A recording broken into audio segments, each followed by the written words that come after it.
Welcome to our last full committee meeting of the year for the Success Network Policy Committee. We're happy that you were all able to join us today.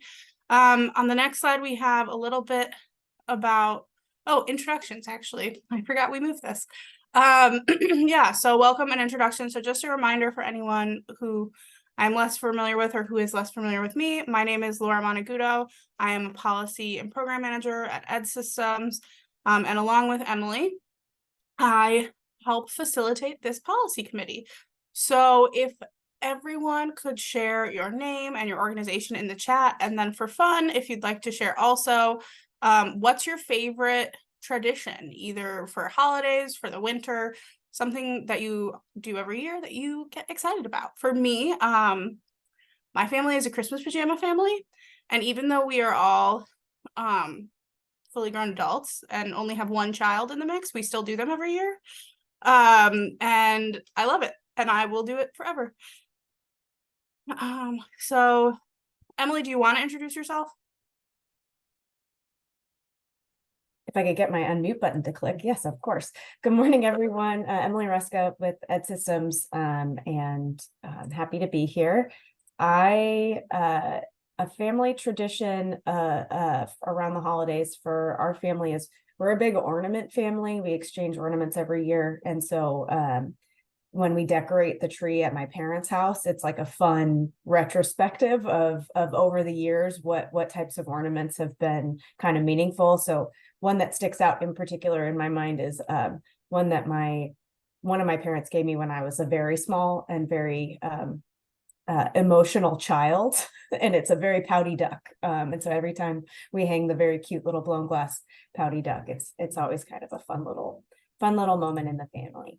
But seeing a lot of really fun traditions in the chat here around cookies and getting outside and Christkindl market and all sorts of fun stuff. So love seeing all those traditions, and excited that folks are hopefully able to either do those soon or on the way or have already been doing them. But it's great to have everyone here, especially in such a busy time. All right, so a little bit about what we have planned for today. As you can see, we have kind of a lot to cover. We're going to start out with some highlights from the new Illinois School Report Card data. And then we are going to hear from one of our friends at Advance Illinois, who's going to talk to us about their recent teacher pipeline report, some policy updates, both on HLC and proposed College and Career Pathway Endorsement rules, some updates on our transportation work group, and then a little bit of a discussion about what we like to see next year in the policy committee before we wrap up for the day. All right, so I'm first up. I'm going to walk us through, and Laura's going to jump in at one point, just some of the highlights from the Illinois School Report Card released this year. So the point today is to not get into super duper depth. We'll review some of the kind of key transition points or the key data points kind of along the college and career readiness pipeline. It's going to be a dip, not a dive. We'll do a dive in January on the 24th, and we'll make sure to send this link out for folks to register. But as we're going through, please feel free to drop thoughts, surprises, reflections in the chat, and we'll do our best to periodically pause, just being mindful of time here, but we'll do our best to periodically pause for conversation. But again, this won't be the last time we look at these data. And the other thing to keep in mind is what other data might you want to see? So we're going to look at a handful of data points that are currently available. And as we are planning for the deeper dive in January and getting more in depth in those discussions, let us know in the chat what types of data might be worth us spending more time with or looking at in greater depth. So first up, we're starting sort of in the high school space, looking at early college coursework. And so what this visual represents is the overall enrollments from starting in school year 2017-18, moving into this most recent school year 22-23 of early college enrollments. And that is disaggregated in this visual by kind of the overall early college enrollments, AP, and then dual credit. So you'll notice that there was a little bit, while growth overall has been happening in early college enrollments. There was a bit of a dip in AP in school year 21-22. And while that's kind of recovered a little bit last year, that dip contributed to a little bit of a dip in the overall early college enrollment. Notably, I would say, dual credit didn't dip, it didn't grow quite as much between the school year 2021 to 2021-22. Gosh, it's a tongue twister, as it had the previous year over year, but it still had grown year over year, which is exciting to see that it was sort of resilient in light of the challenges with COVID. So I'll pause there for folks to sort of take this in and add any reflections in the chat if stuff is coming out. Okay, Daryl, yeah, making a comment that a lot of schools are moving away from AP and towards dual credit. Yeah, I mean, I think we hear a lot. Dual credit can be much more affordable in many ways. It can be a little bit more accessible for students, particularly students who have historically not had access to AP. And there's certainly lots of work to be done, as we've talked before, around increasing access to dual credit. And Rodrigo is going to be speaking a little bit later today. Rodrigo from the NAUP 20 Center or Network. It will be talking about dual credit in a little bit, but more work to be done, but exciting progress to be maintained. So the next one we've got here is disaggregate dual credit enrollment. So this is by race, ethnicity. And so on the left-hand side, what we have are kind of the raw counts starting in school year 18. And then the percentage change is on the right-hand side, again, disaggregated. And so we wanted to kind of keep a decent time horizon there so we could kind of account for it. We wanted to put the numbers a little bit in conversation with the percentage change year over year for these different demographic groups, just to kind of be able to right size what we're understanding, right? So when we see a dip of between school year 2020, 2021, moving into 21-22, we understand what the magnitude of this dip, the 6.2% and the 6.5% dip is, or the growth of 1.9% overall, or growth of 6.6% for white students. And that we understand what the magnitude, a little bit more about the magnitude of the difference between 21-22 and this most recent school year, 22-23.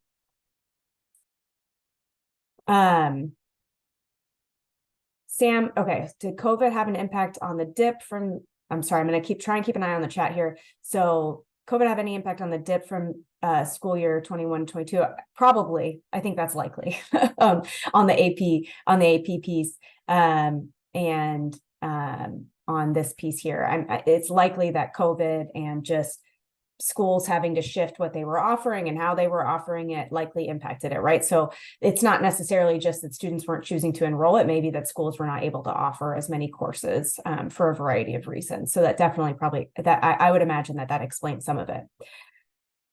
Question about in the enrollment cliff or the drop off in college age population.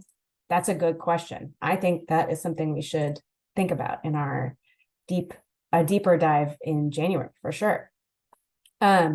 Actually, before I move off of this, any other questions or reflections on these data in the chat, or if you'd like to hop on the mic, that is okay too. I think what's good is that we generally see growth over time. There's a little bit.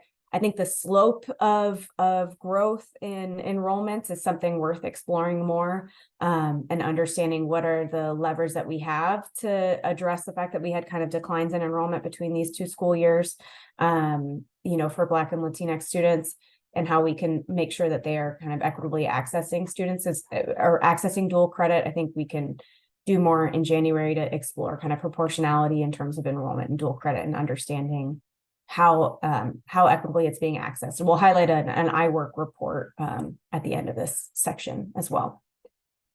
We've got four-year graduation rates disaggregated by a handful of race, ethnicity. So just we'll flag that unsurprisingly, COVID had an impact on graduation rates, right? So the graduating class of 2020 may not have been, the gains in graduation rates for 2020 were less impacted by COVID. Graduation rates were probably less impacted by COVID in that very first graduating class because they were 2/3 of the way, 3/4 of the way through their school year. But we did certainly see a decline in that following graduating class.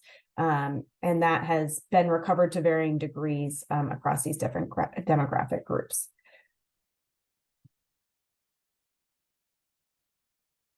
The last, or one of, am I handing this off to you, Laura? Is this where we're picking up, having you pick up?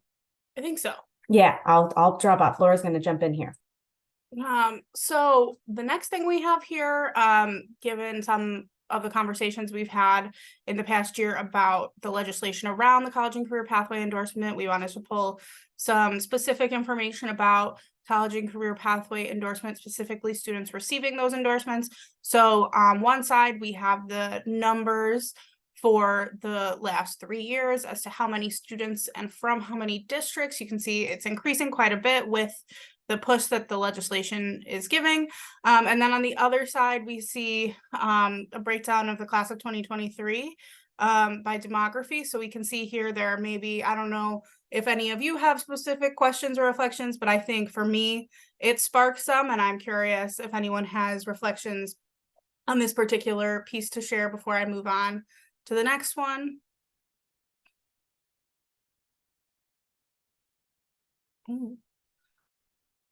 I don't think this particular data has there should be, we can look when we in a little bit go to the report card, we can check. I think that there is a flag for it.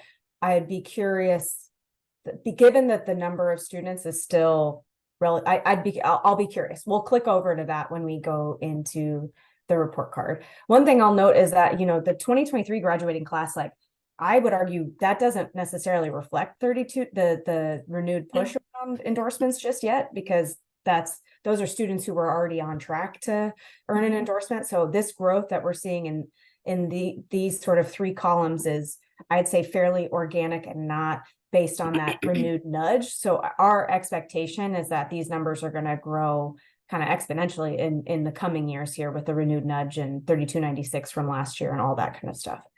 But it's exciting to see the growth. And also, I think we have a lot of wonderings about proportionality of enrollment and who's getting access to these programs and who's completing them, right?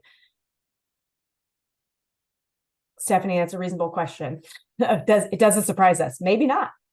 But what does that mean for what we're doing in terms of supporting folks to offer and enroll in and succeed in pathway endorsements? Yeah.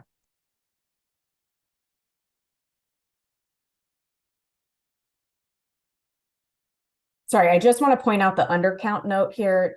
So based on the timing of submissions and like where these data come from, so the endorsement data on the left-hand side comes from the submissions to ISBE and the tracking from ISBE side of the endorsement work.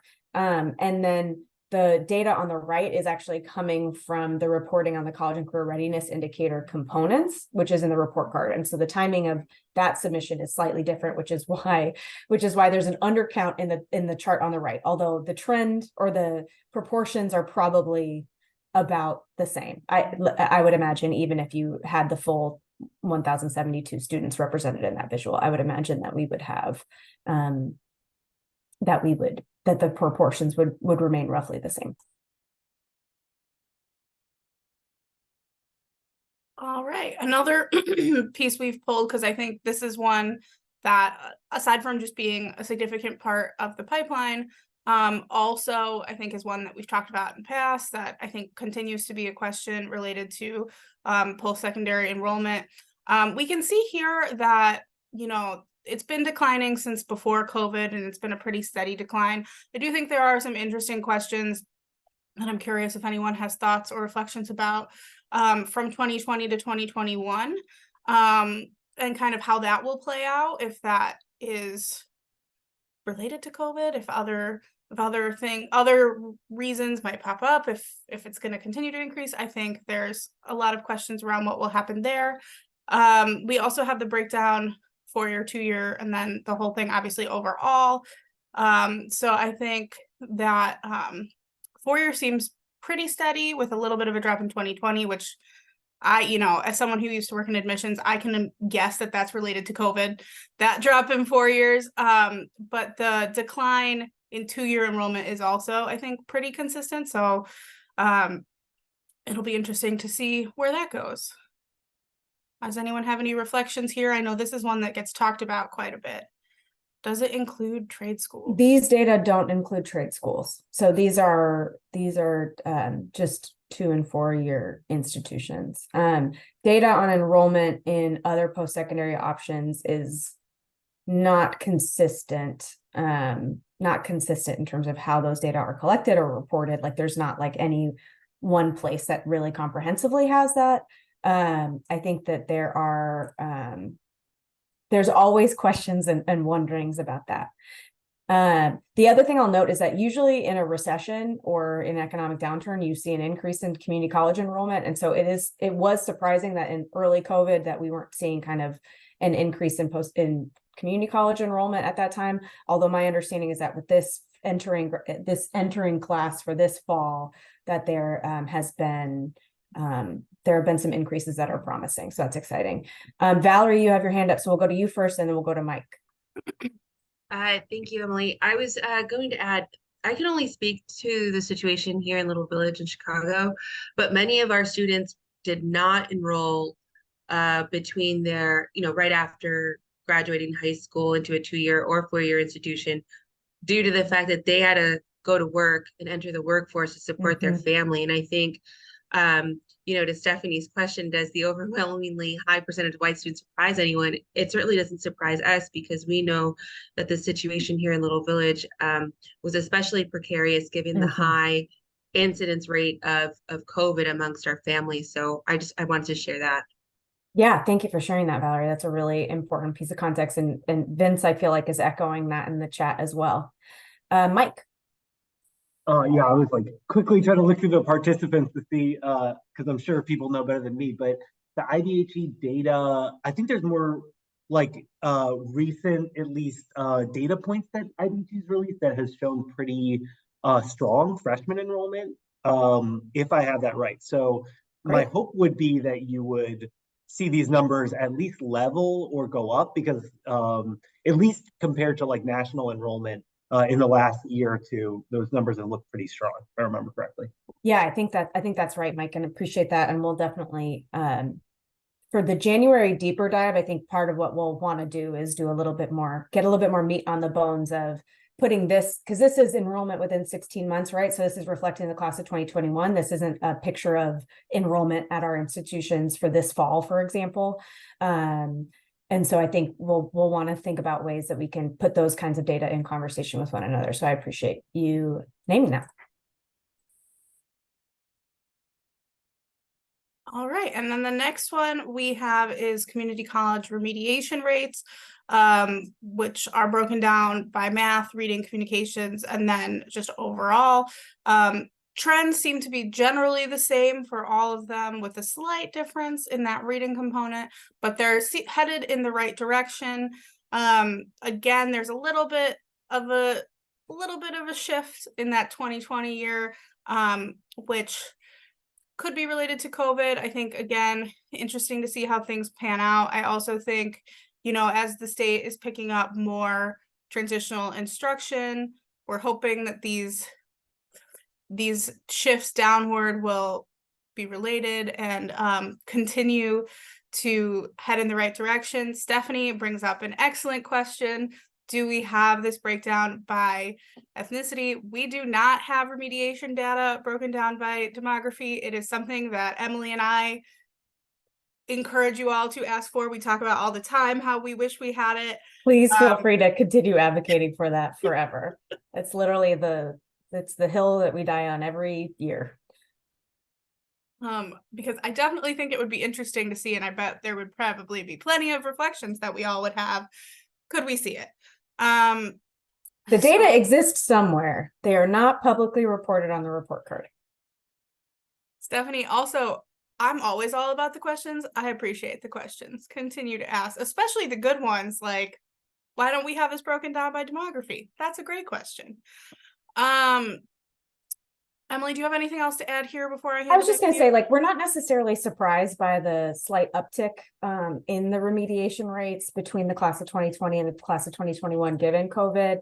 But I think, you know, this is another example of like, we'll want to see what happens with the following year, right? Like, and I think Laura's point about implementation of transitional instruction, as well as like, you know, developmental education reform. And I know that there's folks online here who are deep in the weeds on that. Like, you know, I think that we'll be very curious to see how all those kinds of things shake out over time. I think there's much to celebrate in that, you know, just a few years ago, the remediation rates were extraordinarily high and that they have made great strides, right? But there's obviously no shortage of work to be done. Okay, I am picking back up here. So exciting news for those of you who have been with us since the College and Career Readiness Committee days. The College and Career Readiness Indicator, some of the components are reported on the report card now. So I am gonna take us to the report card to show you where to find it. So in the report card where you find it, and I'm in the state snapshot, but this is available by district as well. It's under the accountability tab, because as you'll recall, the College and Career Readiness Indicator is going to be 6.25% of the summative designation. It's currently not being weighted as such, and that's partially due to data issues, but and then it's under the summative designation meta indicator components. And so the first ones that are on this page are the College and Career Readiness Indicator components. I think that there's a lot of flags that folks have, even just on this basic, the baseline pieces, right? So if you'll remember, the College and Career Readiness Indicator includes a handful of baseline components around attendance, GPA, and SAT, ACT, and identifying a career area of interest. And then there are then students have to demonstrate readiness in math and English, and then they need to have at least 3 career ready indicators sort of be marked as yes across the board. I'll note that the way that ISBE collects these data is essentially a yes/no flag on every single one of these things, except for the GPA piece, which that we have a lot of questions about the collection on the GPA piece. But so I just want to note that these data aren't like generated from like, okay, attendance data, and then it calculates it. It's like the way that schools are reporting this is, did a student hit 95% attendance? Yes, no.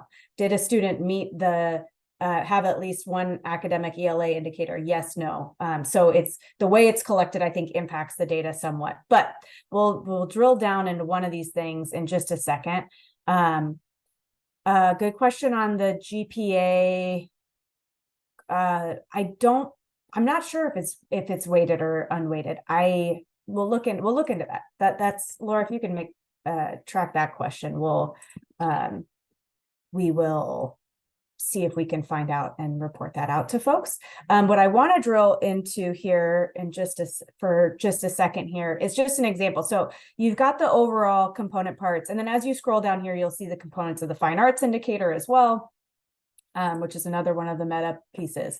But then if you click into this little drop down, you'll see that you can kind of focus in on one or more of these categories. And so we want to look at, and we'll look at the demography. We'll also add in students with disabilities and students with IEPs. So the cool thing about these data is that we can actually look at these subcomponents by demography. And it's currently just a snapshot because there's only 1 year of data. But so we can see here that of the overall students, 42.2% of high school, of the graduating class of 2023, 42.2% at least one of the academic ELA indicators, indicating that they would be academically ready in English. And the options include things like completion, successful completion of a dual credit course in English, AP with a certain score in English, transitional English completion, successful completion, etc. All those kinds of things. So this is helpful to look at this. I mean, I think it's pretty stark when we're saying that only 42.2% of our graduating class meet this academic threshold when there's a multiple measures component, or there's multiple options to sort of meet this indicator. But we can add in to the question earlier where we can add in the disability. I'm gonna look at the pathway endorsement data, and we're gonna take a look at the demographics, and we're gonna add in the disabilities and IEPs here so we can see what it looks like here. Okay, so this is Crystal to your question earlier. Of the students reported in this particular data set, of these endorsement earners, 102 of them are designated or students with disabilities, 32 are students with IEPs. So yeah, so we can drill down into these data in that way, which I think is like the most, I think what's exciting for us is that not only are these data now becoming available and can prompt a conversation around like data collection, but also B, like, what are the implications for these data? Like, what does it mean that only 42% of our students are meeting the ELA indicator? What does it mean that what those numbers look like across different demographies? So we'll plan to drill down a little bit more into those in January. Because sadly, unlike most other data on the report card, you can't like download a spreadsheet of these components, which is a little frustrating. So we'll figure out ways to kind of visualize and pull it together in different ways for January. I know I am butting up against time here. I wanted to flag a couple of reports that have come out. And if there are other reports that you've been reading and you've been finding interesting, please do drop them in the chat. iWork just came out with a report on dual credit and kind of equity around dual credit and participation and persistence and all these kinds of things. They also presented it, I think it was last week. So there are lots of really interesting implications there. The Georgetown Center for Education in the Workforce put out a recent report. They're big on reporting on how many jobs require post-secondary education. We'll highlight some of that in January for sure, but we'll share out this deck and these links after today. But if there's other reports, like I said, or reports that you've put out or reports that you're reading from elsewhere, please do drop them in the chat. We're always looking for more data to consider. So thank you for dipping into the data with me, and we're excited to dive into it in January. So I'll hand it over to Mercedes from Advance, who's going to take over here for a little bit. Thank you, Emily. That was a great data dip, and I'm totally going to steal that phrase from you all. Appreciate the opportunity to share here. As Emily previewed, Advanced Illinois recently released a report on the state of our educator pipeline in October, and I'm just here to share a little bit about that report, a little bit about the findings, and a little bit about kind of what else is going on coming out of that report. So again, thanks for the opportunity to share. For just a little bit of background, this report focuses broadly on kind of the state of the educator pipeline in the state of Illinois over the last 5 to 10 years. A big impetus for writing this report and digging into all of the data, and this is a primarily quantitative report, was to better understand both the context surrounding the pandemic, the policy context, how people were experiencing the pandemic and how that impacts our educator pipeline. And so that's, a central focus of this, but also we wanted to broadly look at the state of educator supply and demand, retention, shortages, and then also diversity. Again, broadly to sort of make sure we have all of this interconnected information in one place and apply that lens of kind of what was going on during the pandemic to the analysis. So there's a lot of data in this report because we are covering like a pretty broad set of metrics and topics. So I'm just going to go through and highlight a couple of different things, but I put a link to the report in the chat. So encourage folks to go and read it more in depth, and then also happy to talk offline if you have questions about anything I highlight today. And before I jump in, I just want to acknowledge this report wouldn't have been possible without the support of the amazing advisory council that supported this analysis, a group of really, really smart people, I think some of whom are on this call from around the state, who helped us kind of unpack all of the data we were gathering and understand its implications for the state. So thank you to those folks. So again, just going to dig into some of the findings here, just to preview some of what's in this report.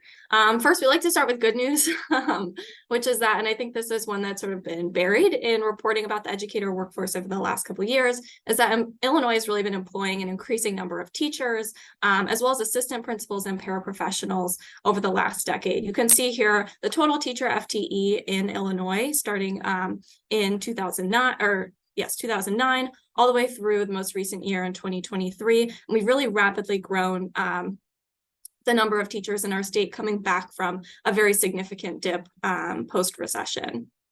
As many of you I'm sure know from looking at data on this call, throughout this whole period, or at least throughout the last couple of years, we've been seeing our student population decline. So this means we're employing more teachers per student than we have at any point in the last decade and a half. And again, that applies both for teachers and for other types of staff, as we're employing more paraprofessionals, more assistant principals, as well as more principals.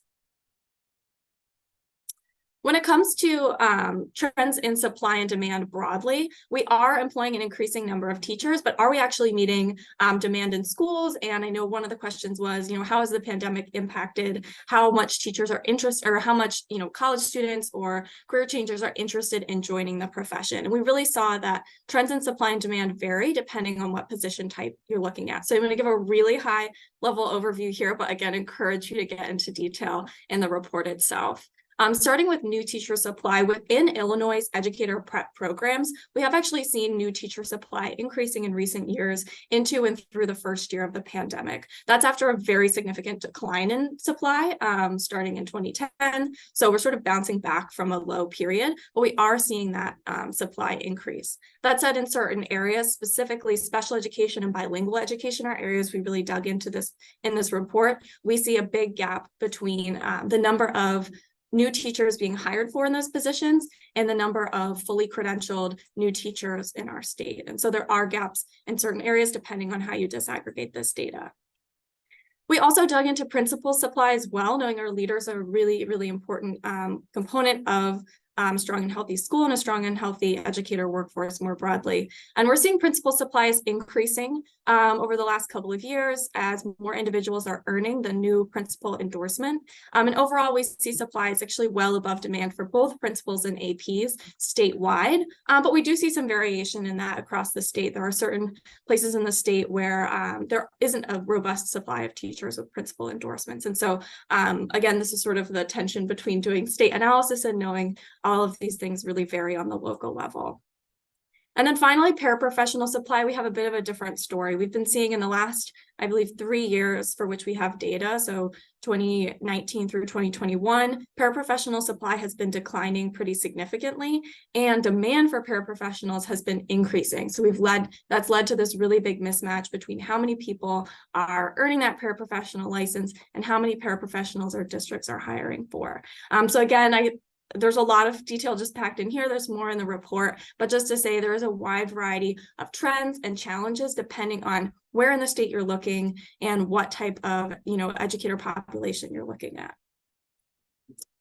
We know a really important component of teacher supply is not just new educators, but also educator retention. And so that's another piece that we dug into in this report with a special eye towards what went on during the pandemic. We've heard a lot of stories about a mass exodus of educators. And actually, in the data that we have going through the 2022 school year, we've seen actually that fewer teachers, paraprofessionals, principals, and assistant principals in Illinois actually left the profession in 2021. And we're seeing a sort of normal percentage of folks leaving the profession in 2022. So we've seen retention be relatively stable, or in that 1 year, 2021, actually improve. We do not know whether the stability actually held in 2023. We don't have great data on this in current publicly available data. I'm hoping that in ISBE's Educator Supply and Demand report that comes out in December, we'll get a better sense of this. But we do know in other states that was the year where sort of attrition really spiked, and so we're curious to see how that played out. Having heard different things anecdotally from folks in the field. I also want to acknowledge that while retention has been relatively steady, looking at survey data from the 5 Essentials survey across the state, we saw that the pandemic really did have an impact on school climate, specifically on measures of teacher collaboration and perceptions of effective leadership. So this does not mean that being a teacher was easy or that school climate didn't suffer. It just means that we didn't see people leave the profession at the rates that we maybe anticipated or heard about. One of the other challenges, you know, we've certainly heard this on the ground, and we see it in the data that was experienced during the pandemic, and we still see schools struggling with in the most recent year in 2023 is teacher attendance. So this teacher attendance rate here is the percentage of teachers who miss, I believe, 10 or fewer days of school. So it's not the rate at which teachers are attending school days, but it's sort of the rate at which teachers are not absent for 10 or more days. And we saw teacher attendance, we saw it go up in, you know, these first 2 years of the pandemic, but this is really kind of not very good data, given that this is a year where a lot of folks were remote and attendance was difficult to calculate. But when everyone sort of came back to school in 2022, we see teacher attendance rates decline, and then we also saw them decline further in 2023. And this, you know, really has an impact, we know, on students in a school, meaning they're spending more time with substitutes, and also on other teachers who will be called in to you know, fill in those classrooms, fill in those gaps when folks are absent, knowing that actually getting substitutes is very, very hard, and that other teachers are often called in right when a substitute cannot be found. So this is, you know, a component that we see is putting, you know, pressure on schools right now, pressure on the pre-existing teacher shortage, which we'll talk about in a second. So that brings us to the teacher shortage. Again, much like when we look at trends in new teacher supply and demand, when we look at the educator shortage in Illinois, how significant it is and where it exists, we see a lot of variation across types of districts, across geography, and across position type. So here you can see in these maps, these give you a little snapshot of what districts in Illinois in 2023 faced vacancies among teachers, and then specifically bilingual teachers and special education teachers. Again, highlighting bilingual and special education as areas where the rate of unfilled positions is higher than the state average, special education being kind of the highest area in which we see a shortage. And what I want to highlight here with these maps is that just not every district in Illinois is dealing with a teacher shortage. Not every district is dealing with a bilingual shortage or a special education shortage.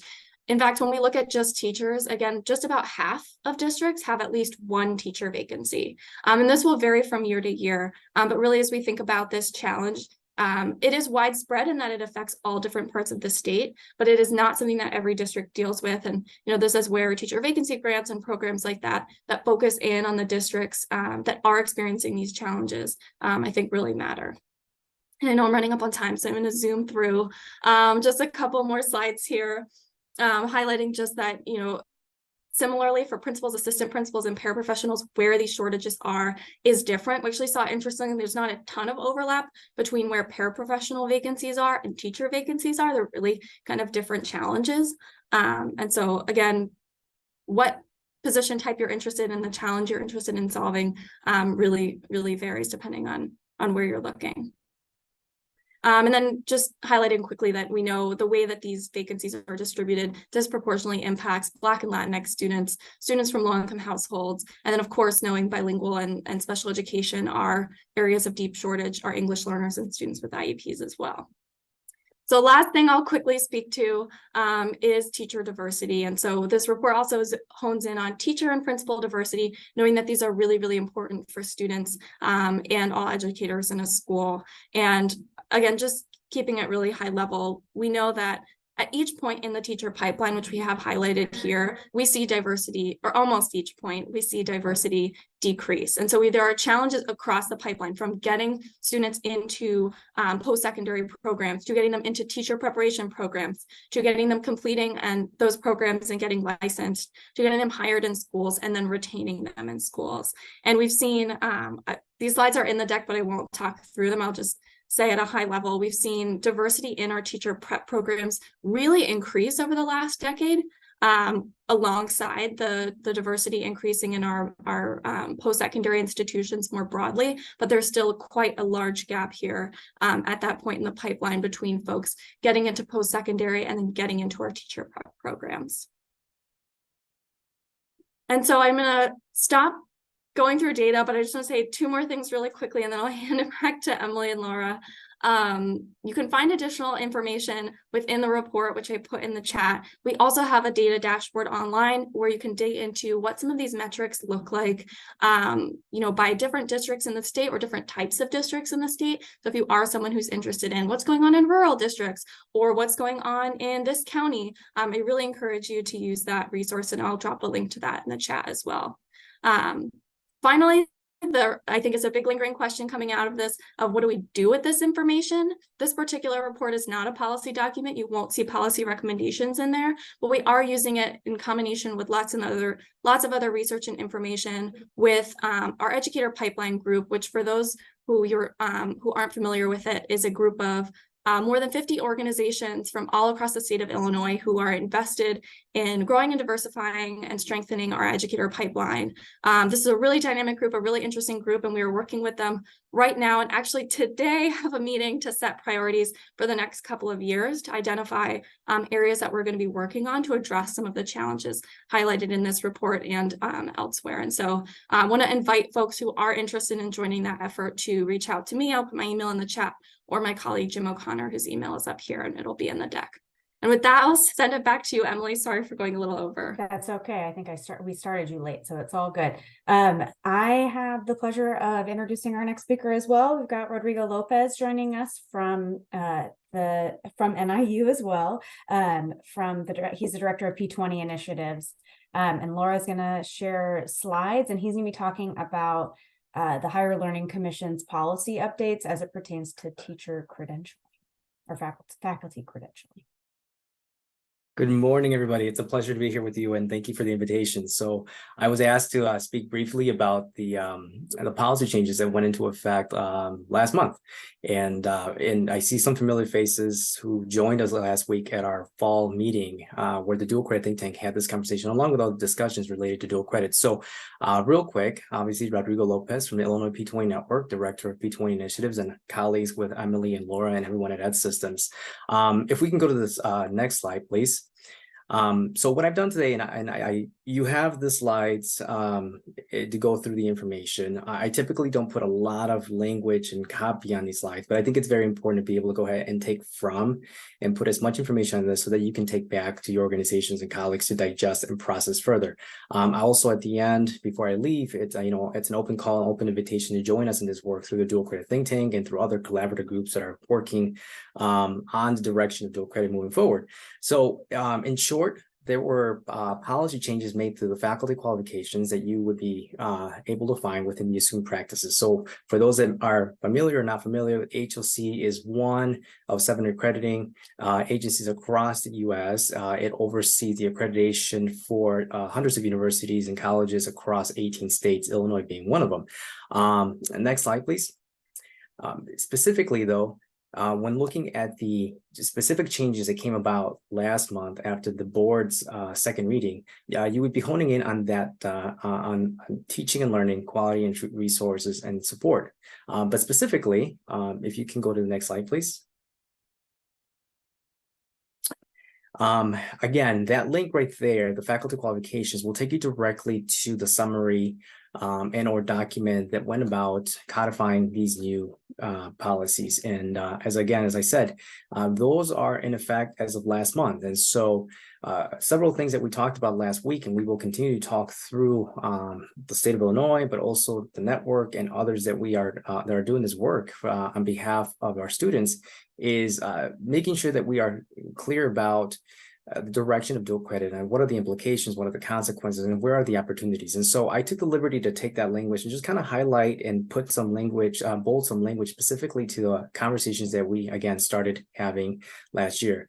Real quick, though, for those that are maybe just hearing about this for the first time, about a year ago, the HLC sent out a letter and an email to institutions kind of asking for some initial feedback, some initial response in terms of, if they were to pursue these sets of changes, what's the information, what is the guidelines that would be needed to ensure that community colleges and universities would be able to go ahead and put those into effect to be able to obviously serve students and families as best as possible. So One thing that I would like to comment on specifically to this paragraph here is that the removal of the 18 graduate credit hours is significant. And so the language has been replaced now with some may refer to more flexibility. Others may refer to it's vague, it's unclear, it's not exactly sure, and doesn't really indicate how institutions should or can move forward with modifying and or instituting new policies for the review and approval of faculty. And again, obviously I'm here specifically talking about these changes in the context of dual credit, but just keep in mind that these changes do impact all faculty, all instructors coming into higher education. Next slide, please. So specifically, the other set of changes, and again, I wanted to go ahead and put this into the slides, is, and if you look at that third bullet point right there, is that the specific role of faculty has also changed. And so one thing that we've been talking about through the dual credit think tank and other communities is the inconsistency or lack of transparency or clarity, or how, you know, policy has been interpreted and how local practice has been developed and implemented. And the fact that, you know, obviously issues have arisen over time, and programs have been built, and we know that dual credit is on the rise, but given, you know, comments and also reports to show us that dual credit will continue to increase in the enrollment, that is, but also the interest and also the impact. Obviously, as you guys have talked about it here within this committee, we need to be very, very clear and specific about what is the vision, what's the framework for dual credit. And so that is one of the other objectives and tasks that the dual credit think tank is going to be working together with, again, a collaborative group across the state and of course the state agencies specifically. Next slide, please. So one other resource that I wanted to call out. So in addition to the language that was updated or changed or implemented into the policy for faculty qualifications, is that they went ahead and updated the guidelines document. And so in this document linked on that slide, they go about providing just a little bit more clarity or direction, or as they call it, guidance, in terms of how to make sense of the following three things. So the first thing, if we can go to the next slide. So I talked about how, you know, in the past, you know, we had the approval of faculty or instructors based on academic credentials. You'll soon hear me talk about tested experience, which now is equivalent experience, but specifically to the three buckets that institutions can now go about using when determining whether or not an instructor, or therefore a future faculty member, meets the credentials and minimum qualifications to teach. This is the language, again, that's changed, where in this case, prior to these changes, this is what you would have seen, specifically the call to the 18 graduate hours for those that have a master's degree. And again, I'm talking specifically about the baccalaureate level, but those that had a master's degree in another discipline, but 18 graduate hours in the direct discipline they were looking to teach. And so in terms of the reasonable amount of coursework and things, that's what we're still looking to process and identify. And there is a group, again, you know, across the community dual credit that is looking into potential amendments to Dual Credit Quality Act. In this case, to be able to potentially influence a positive direction based on the HLC changes that just came about. Next slide, please. The second bucket is what they refer to as progress towards academic credentials, and this is entirely new.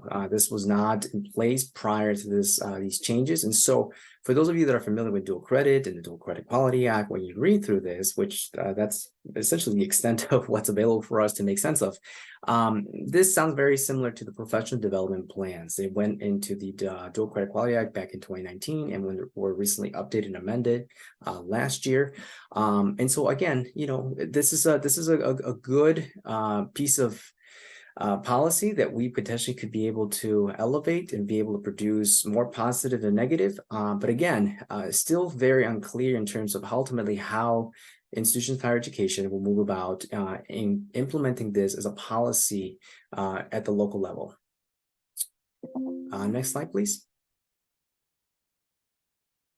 And last but not least, again, I quickly referenced previous language. This category or this bucket was referenced as tested experience. For those that work in higher education, you may be very familiar about, local policy that would look into an individual's experience and or industry credentials or a combination of to essentially ascertain whether or not they meet the minimum qualifications to teach. This was not only changed in terms of how it's referred, but additional guidance actually was put forth to be able to go ahead and allow for a combination of experiences, including the academic credentials that they may bring to the table. The other thing that changed is that last bullet point, which is not entirely something that I feel is going to catapult us to the next level in dual credit, but specifically it does open up the window of opportunity for dual credit in terms of, how can we go about developing a system or a model along with everything else that we have in place that will take into consideration the years of teaching experience of an instructor, right? So again, this used to be a complete no-no. Now they've at least, acknowledged and said, yeah, that may be a considering factor, but that cannot be the only factor that you take into consideration when determining whether someone is credentialed, meets the credential requirements or not. Next slide. And so I'll leave you with this. Again, if you weren't able to join us at last week's fall 2023 meeting, each of those links actually is a blog to our on our website that talks about the summary of what took place, a summary of what took place at last week's meeting. So again, we have 3 work groups, one of them being the dual credit think tank, and that's the first blog with summary included with next steps, our action items that we're going to be looking to go ahead and start working on. We're really excited to be able to go ahead and continue to open the dual credit think tank to as many practitioners, educators, and policymakers as possible.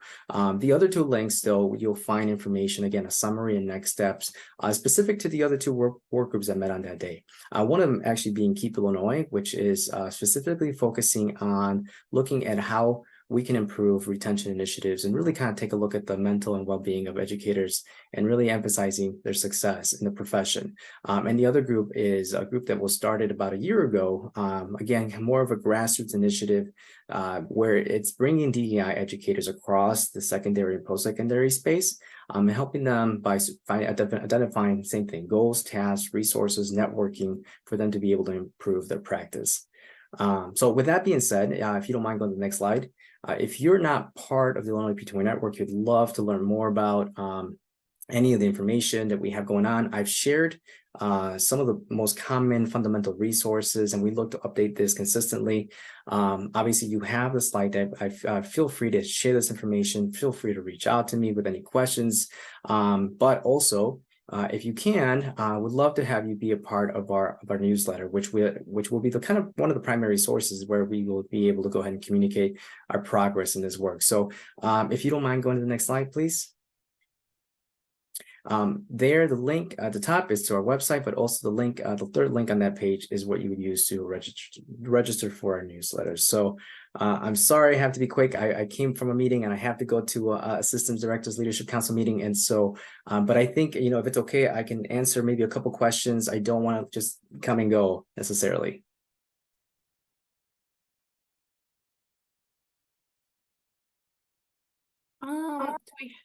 I haven't been paying as close attention to the chat, I think, as Emily. Emily, are there questions that have come up in the chat? There was a question about the 18-hour credit requirement removal, but Stephanie would be curious if you still have residual questions on that. I think Emily, you addressed that. It kind of hit what I was concerned about is more than 18 rather than less. So thank you. Yeah, we definitely share that. Yeah. Concern. Yeah. Yeah, that's a really good point. And like other things that are included in either of the 3 areas that institutions can go about approving instructors to teach, the language, I think that's where the critical nature falls into. I think we have to continue to be proactive and take the initiative, whether it's through policy or practice, and really both in a parallel, in making sure that we're working as a state to be very clear and help define the language from HLC and how that then moves through our systems. You know, again, the biggest one of the biggest themes, not the only one, but one of the biggest themes that has come about this work, specifically faculty qualifications, is the lack of clarity, the lack of transparency, and the lack of consistency, specifically in how policy is interpreted and then therefore implemented, and the local control that institutions continue to have. That's not a bad thing. There's nothing wrong with local control. It's just about making sure that, you know, as students and families cross regions and districts, we want to make sure that they all have an equal opportunity and really equitable opportunities to participate and dual credit. With that being said, thank you so much, Emily. Thank you so much, Laura. And again, feel free to reach out. I look forward to continuing these conversations with as many of you as possible. Yes, thank you so much for making the time to join us on what sounds like a pretty busy day. We appreciate it. Have a great day, everyone. All right. Thank you. Moving on, the next thing that we are going to talk about is the College and Career Pathway Endorsement rules. I think we may have mentioned in some of our previous meetings that ISBE was in the process of developing some new rules around the College and Career Pathway Endorsement to give some guidance for districts seeking authorization for CCPE. We've talked pretty thoroughly over the course of the last year about House Bill 3296 and what that means for the implementation of the College and Career Pathway Endorsement. So these rules kind of go along with that renewed push. So in the September meeting, since we last talked, ISBE presented the rules to their board and they approved the publication of them. They are currently open for public comment until December 31st. So part of our reason for bringing this to you all today is to give you a chance to take a look at them, submit public comment if you feel called to. You can do it either through email or through standard mail. The rules are linked in the slides, so when we share the slides, you can find them there. We also, as a little bit of an extra resource for you, also linked a blog post that members of our teams at Ed Systems, I believe Emily and Juan Jose, put this together, just highlighting some of the strengths that they see in these proposed rules. So I don't know, Emily, if you have anything else to share about the rules, but the main thing here, like I said, is really that we've mentioned that these are coming and they are available and open for comment. And especially given that the deadline is kind of right up to the end of the year there, we wanted to make sure that we share this information with you all so that you could have a chance to take a look at it. Yeah, I'll just offer, we're generally excited about the direction that they're taking. We think that they are in the spirit of the legislation, and certainly administrative rules aren't the flashiest part of policy making, but they are really important. And so we definitely encourage folks to take a look and consider if there are pieces that ISBE needs to put a finer attention to detail on, or if there are things that we want to celebrate. Awesome. I don't see any questions here, so I will move us right along. So some updates from our transportation work group. I know this has been a pretty consistent part of our meetings this year, is talking about transportation specifically for work-based learning. So just an update on what this group is aiming to do and what we've done so far. So we really put this group together out of a lot of feedback from all of you and folks who have been on our earliest policy committee meetings, that this was something that was coming up a lot. So the work group has met about 4 times to dive deeper into exactly what the barriers are that come up for students in relation to transportation for work-based learning. We have a summary of initial findings that is in progress in its final stages and coming very soon. We're hoping to get it out before the end of the year, so keep an eye out for that within the next week or so. Hopefully it should be out to everyone. That's really summarizing just some of the themes we found in those initial conversations about barriers. The part right below what has surfaced is kind of some of the top line items that are in that memo. So the barriers that were coming up were kind of falling into 2 categories. One, things that are emerging at district and local levels. Some of the biggest ones that came up most frequently: access to and the cost of public transportation, depending on sort of what type of community you're talking about, right? In some of our more rural communities, there isn't even any public transportation. In some of our more urban communities where there is public transportation, the cost can be limiting, or if it's not reduced.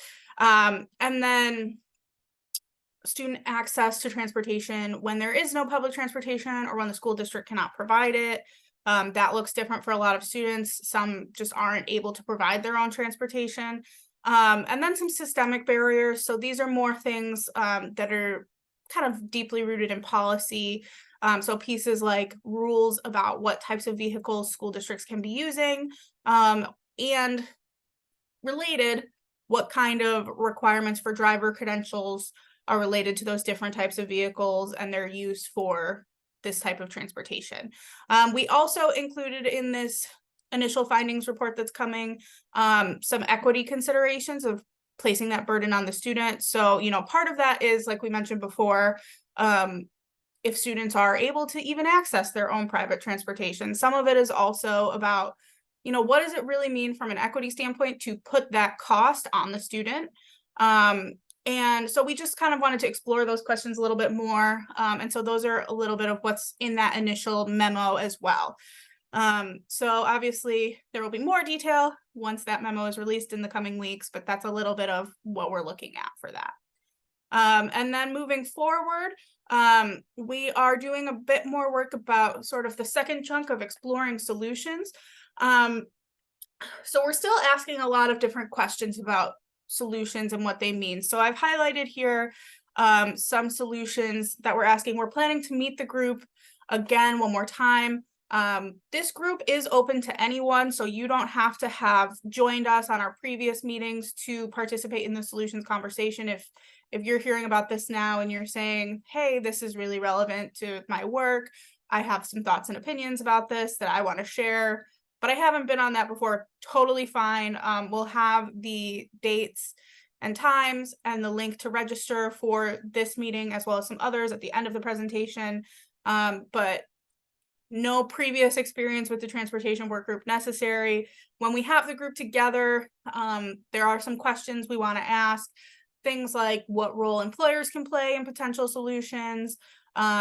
You know, employers are a pretty big piece of work-based learning, and it's something I think a lot of us are really, you know, focused in our education worlds. Can be something that we don't always think about, so we want to explore that a little bit deeper.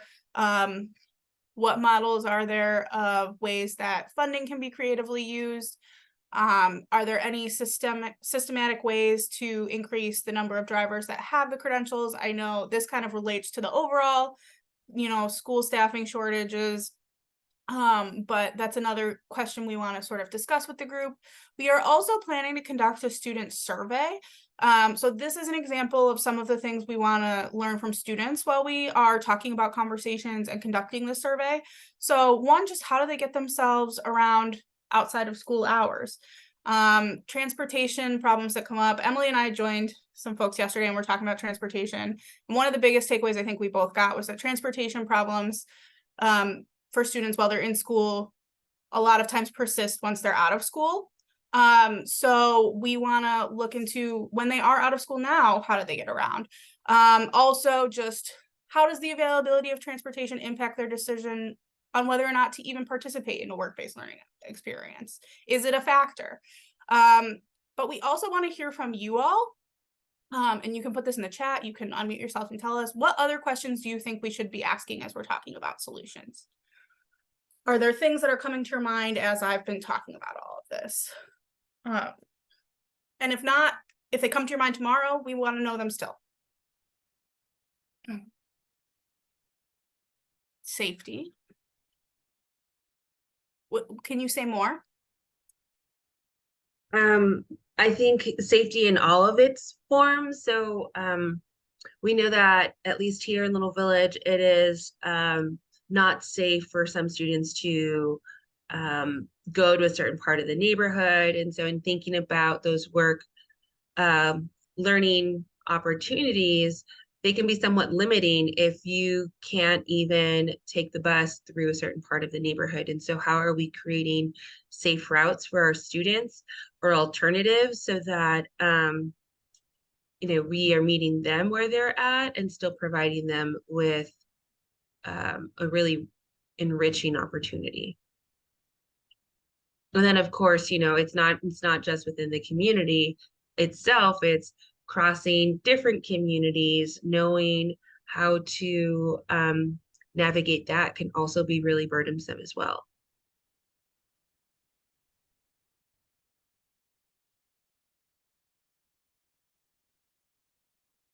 Great nuance. Thanks, Valerie. Yeah, apologize. I'm taking notes, so that's why I'm I taking so I long. see you're taking notes, so I want to revise that. Any other questions you think we should be asking in relation to the solutions for the group to discuss, or in that we should be asking students? Okay, so then we'll move on, because I have a few more questions for you before we move away from this transportation piece. But again, I am very much a believer in, if it comes to tomorrow, if you are having a lovely weekend and thinking about transportation, I still want to hear about it. A few more questions on the transportation. I see some questions coming out. Oh, for students, is that what those questions are? Those are great. And licensing is actually something that came up in a conversation Emily and I had yesterday too, about what does it look like for students to be even be able to take driver's ed or get a license. So those are great. I will definitely make a note of those questions. On the note of asking the students, are there any particular ways that you know of, groups we should share it with? How can we get the survey to students? If you have any suggestions, please, we would love to hear them. Or any resources or potential solutions you are familiar with. So you can, again, share these in the chat. And that doesn't necessarily have to be like a big scale solution, right? It could be like, hey, in our district, we were able to use this pot of funds to provide X type of transportation kind of bridge, recognizing that that may not be systemic, but like it can be helpful to support access.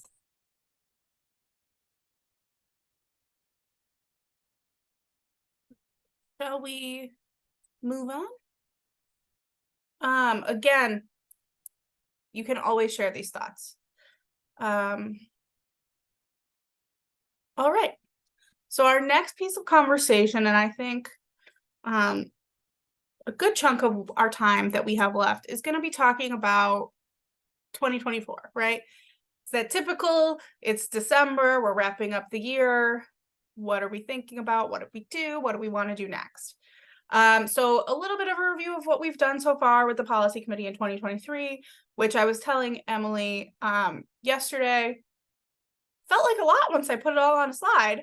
None of it felt like that much on its own, but once you gather it all together, really, we covered a lot of stuff this year.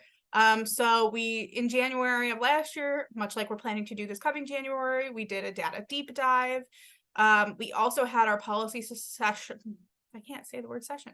We had our policy session at the Success Network conference. We are planning to have one again at the 2024 conference. We have a save the date for the 2024 Success Network conference at the end of this presentation.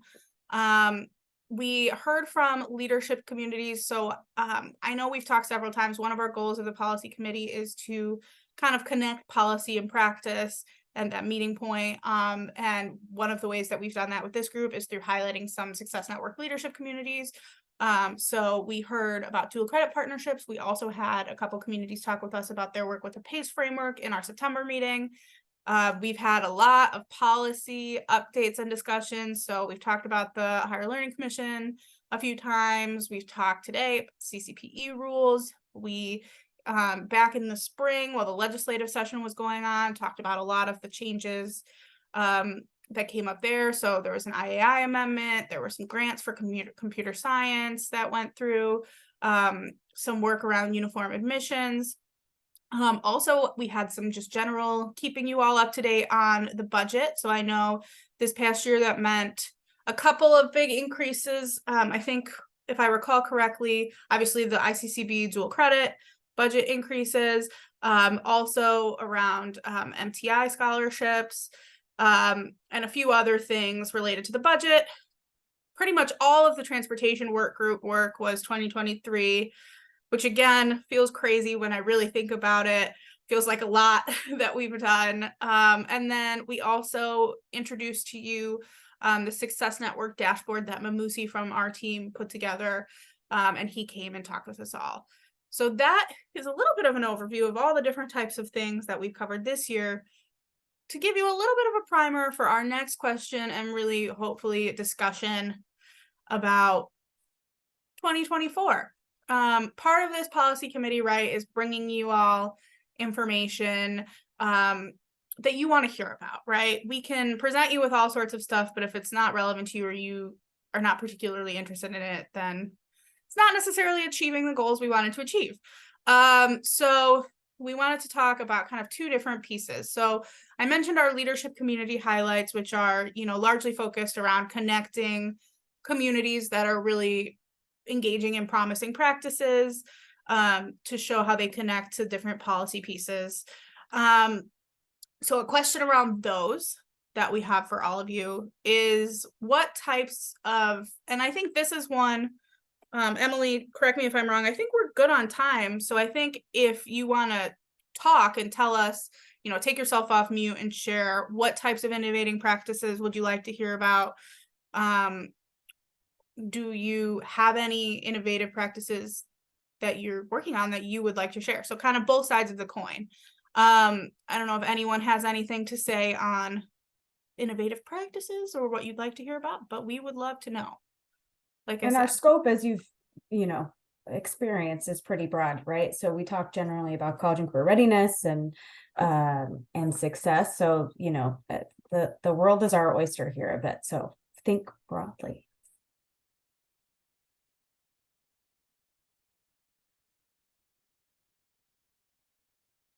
And maybe a slight reframe might be, what is something that your community is struggling with that you would like to understand? Like, how are other people doing this? Because we haven't quite figured out how it can work in our community.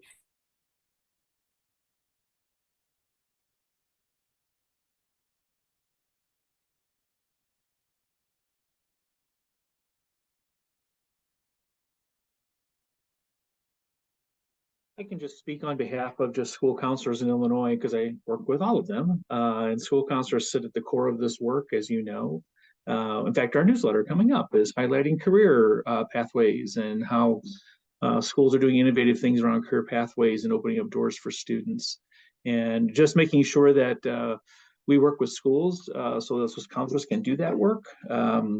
And that they are specifically targeted to address those data gaps that they're experiencing in their school for their students. So yeah, always happy to chat about that. Really creative things going on in Illinois from that particular profession.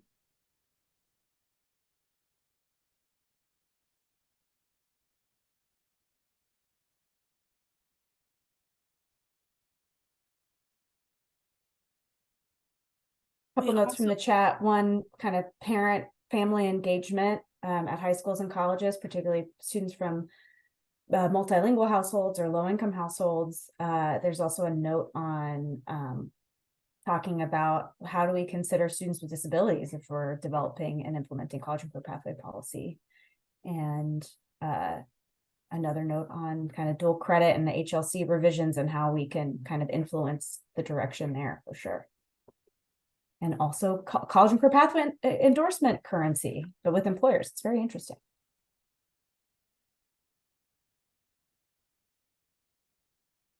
Reverse transfers and college transfer, that's a great flag as well. Love all these ideas.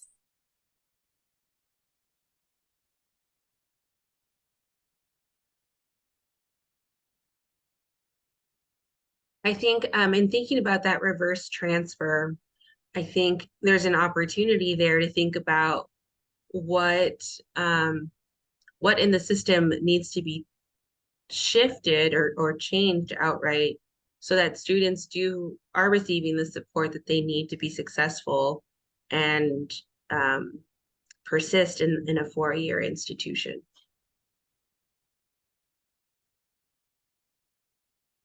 I could also weigh in on transfer, not really to add anything, but I guess just the plus one. It's something that is a high priority of the partnership in coming years. And I would really, really value like, different perspectives on it, thoughts, what we should be, looking into, and as a state, other, what we can be doing. So just plus one. Hi guys, this is Dina Lawrence, the Illinois My Credits Transfer Coordinator. And as they put in the chat, I am, that of course is my favorite topic, and I am happy to provide tons of information and I work on a statewide basis. That My Credits Transfer is funded by IBHE. And so in it, there is actually some great news to share too, and more good news coming out. But the U.S. Department of Education recently released some state level data again, which we haven't had state level data since 2017 through the National Student Clearinghouse Research Centers, how we used to get that. But the U.S. Department of Education just finished a research project that looked specifically at students who receive financial aid. So it's a subset of, all transfer students. But once again, when it comes to the degree completion of community college transfer students, Illinois is still number one. We have a lot more work to do on the percentage of students who actually transfer. We do exceedingly well, again, number one in the nation, with those students who do transfer from community college to a four-year institution. But we have, we're in the top three or maybe it's top five. I think there are a couple ties in there. So we're in the top five in the number who actually transfer, but it's a very, very low bar. And, as we all know, that's kind of the most vulnerable spot in the pipeline for transfer is when a student starts out at the community college saying they want to transfer, why that so few of them actually do and what the barriers are and things like that. And there's a lot of work being done around that, and both through individual institutions and partnerships and statewide efforts. And there's just a lot of information to share on transfer. So mark me down for a volunteer to help with any of that. I obviously keep very close tabs on it. In January, I have it on good authority that the National Student Clearinghouse Research Center will be releasing the full student data again. Yes, Danny, I know so many people don't know that we're number one. I love that in the chat. Wow, number one. Yes, we were 15, 16, we were number 3, and we moved up and we were number 1, and then they stopped providing state level data. And so I'm really super excited for them to provide that again. Doug Shapiro and the good people at the NSC Research Center, they do fantastic work in tracking transfer, and they have an updated report coming out. I believe it's due out in January. I don't know when in January, and we will be able to see where we are. No, it's not because it's so pitiful, Danny. But that report will look at not just the subset of students who receive financial aid. It will be full transfer data. So I look forward to seeing that as well. This is a great conversation. So many good things coming up. I feel like these we do have another slide. Okay. I feel like these conversations are kind of bleeding together into some of the other questions we had to ask for you, which is great. I think in a way it's all kind of related. So some other questions kind of, or reframing of these same questions. Is there anyone specifically you might want to hear from in terms of local, state, national partners? Anything else you want to learn? Something else also that we want to know from you. This year we did a lot of work with our transportation work group, and we're still finishing that up. But I think one of the goals for the next year is to kind of transition and wrap up that work and maybe launch sort of another potential work group. I think our kind of leading idea right now is potentially something around dual credit, with all the different conversations that have been going on about, you know, the HLC stuff that Rodrigo spoke with us about today. But we want to know also if there are any other potential work group focuses that you think would be really good uses of the group's time. So any other thoughts kind of on this general, where should we go next year conversation?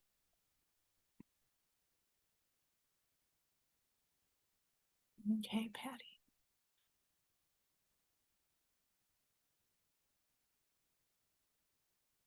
Okay, so Patty said some questions about including some coursework dual credit wise with their partnership that is a little bit more core coursework rather than just their elective CTE components.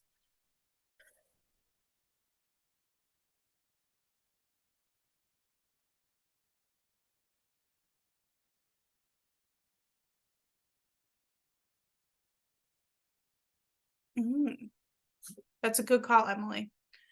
Good leadership community highlight.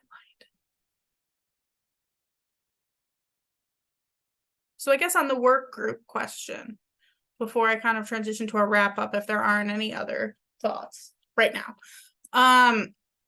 do people feel that dual credit is good? I think we talked about it in relation to the faculty credentialing piece. Are there other parts of dual credit? Are there other topics that you think would be good for a work group?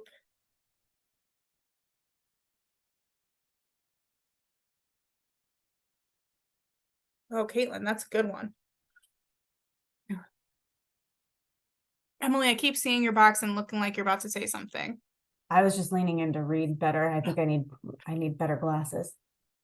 Okay. Yeah, I think Caitlin, that's a really interesting point about justice impacted students continuing their pathways. And lots of thumbs up there. I can see why. All right, so I guess it sounds like we're pretty quiet for now, which is good. I think we had a lot of good discussion about things to hear from, so I'll just move on to wrapping up.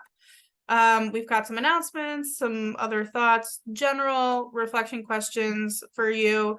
Again, aside from these questions, if there are any other questions we asked you today that I always think of things after the fact.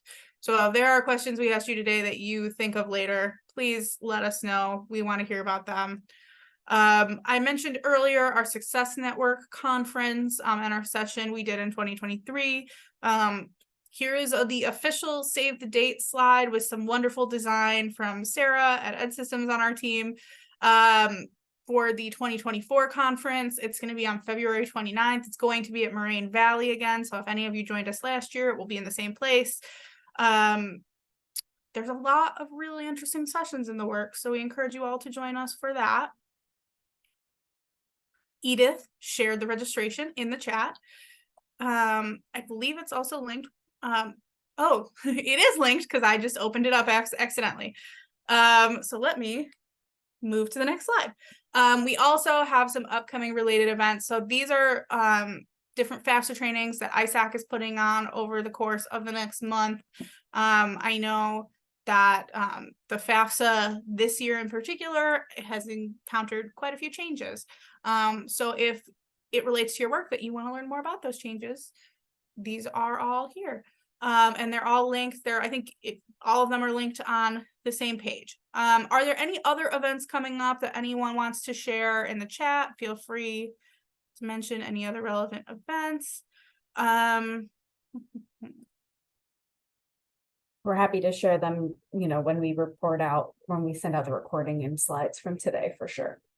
Yes. And then all of our relevant upcoming events, we've mentioned several different meetings throughout the course of our conversation today. So our next transportation work group meeting to explore some of those questions we talked about will be on January 9th from 1 to 2. And then our data deep dive will be January 24th. And then our next full committee meeting will be in March. So you can register for any of these whenever you'd like. When you register, it will send you a confirmation email with calendar invite to block it off on your calendar. We'll also include these in the materials we send out. So if you aren't grabbing all these links right now, we'll share them with you. All of our policy committee materials are linked on the website. So again, we want to make sure you can find everything you need. So we have it in many different places.